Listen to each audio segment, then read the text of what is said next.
Bonjour Malika. Bonjour Sylvie. Alors Malika, en tant que déléguée à la protection des données, quelles sont vos missions? Mon rôle en tant que DPO est d'assurer le respect des règles relatives à la protection des données au sein de l'organisme. Mes missions se décomposent en 3 volets. Le premier volet concerne la sensibilisation à tous les collaborateurs. Le second correspond à la veille du respect des droits des personnes, c'est-à-dire droit d'opposition, droit d'accès et droit de rectification pour tous nos publics. Et enfin, j'analyse la conformité des traitements de données réalisés en local et j'alimente le registre des traitements.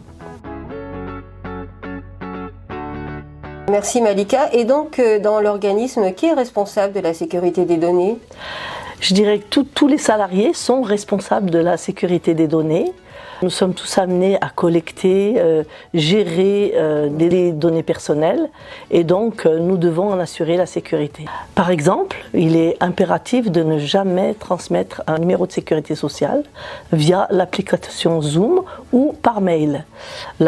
Effectivement, la CNIL considère cette donnée comme une donnée sensible et nous devons la sécuriser. La CNIL, Commission nationale informatique et liberté, joue ce rôle de supervision. C'est une autorité indépendante qui est attentive à la protection des données des personnes, qui accompagne l'organisme dans la mise en conformité et donc qui veille au respect des droits des individus. La CEPAM est chargée d'une mission de service public. En conséquent, tous les salariés doivent respecter des règles de déontologie et adopter un comportement exemplaire dans l'exercice de leur mission.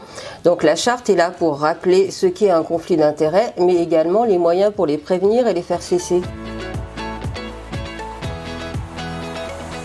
Alors le conflit d'intérêts, Malika, il est clairement défini par la loi. C'est toute situation d'interférence entre un intérêt public et des intérêts publics ou privés qui est de nature à influencer ou paraître influencer l'exercice indépendant, impartial et objectif d'une fonction.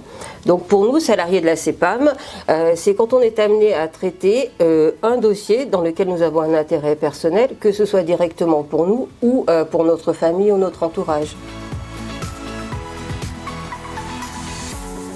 Justement, ça m'amène à me poser une question. Est-ce qu'on peut traiter un dossier pour nous-mêmes? Eh bien évidemment non, on ne peut pas traiter son dossier ou celui de ses proches, ni influencer le traitement de ce dossier. On a l'obligation de se déporter.